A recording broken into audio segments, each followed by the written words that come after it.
ഈ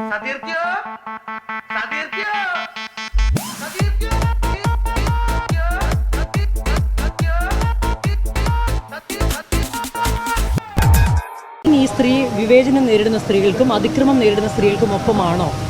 നമ്മൾ ഈ ലോകത്തുള്ള ഓരോ വ്യക്തികൾക്കും ഒപ്പമാണ്. പണ്ഡിതൻ, ചെറുപ്പക്കാരൻ, വിശ്വസ്തൻ, ഭാവി വാഗ്ദാനം. ഈ സ്ത്രീ വിവേചനം നേരിടുന്ന സ്ത്രീകൾക്കും അതിക്രമം നേരിടുന്ന സ്ത്രീകൾക്കും ഒപ്പമാണോ?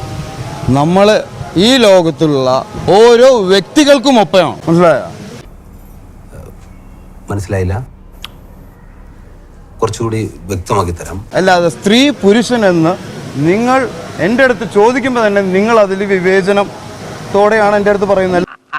അതല്ല ഉദ്ദേശം.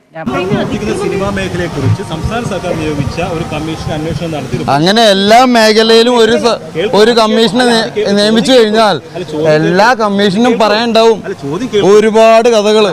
ഈ പറഞ്ഞതിന് വേറൊരർത്ഥം ഇല്ലേ? പീഡനങ്ങൾ നേരിടുന്നുണ്ടെങ്കിൽ പീഡിപ്പിക്കുന്നവരോടല്ലേ ചോദിക്കേണ്ടത്? കുമാരി, ഞാൻ അത്തരത്തിലുള്ള ആളല്ല. നിയമപരമാണ്. ഡ്രഗ്സ് ഉപയോഗിക്കുന്നത് നിയമപരമാണ്.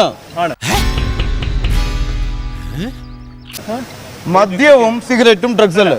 ഓവറായ എന്തോ എനിക്ക് വട്ടാണെന്ന് വിചാരിച്ചോളൂ. മദ്യവും സിഗരറ്റും ലഹരിയാണെന്ന് നിങ്ങൾക്ക് തോന്നുന്നുണ്ടെങ്കിൽ അത് നമ്മുടെ സമൂഹത്തെ വളരെയധികം ബാധിക്കുന്നുണ്ട് എന്ന് നിങ്ങൾക്ക് തോന്നുന്നുണ്ടെങ്കിൽ എൻ്റെ ഒരു സംസാരം. കയ്യിന്ന് പോയടാ ചാർലി.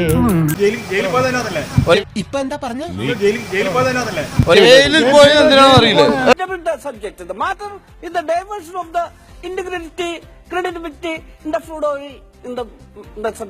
അത് നിങ്ങൾ സമ്മതിക്കുന്നുണ്ടെങ്കിൽ എൻ്റെ അടുത്ത് സംസാരിക്കണം. ഞാൻ ജയിലിൽ പോയ കഥയൊക്കെ നിങ്ങൾക്ക് അറിയാമോ? പക്ഷേ സാറിന് പഴയതുപോലെ അത്ര പുള്ളിങ്ങില്ല, അണച്ചുപോയി അല്ലേ സാറേ? തൽക്കാലം ഇത്രയും മതി, വരട്ടെ.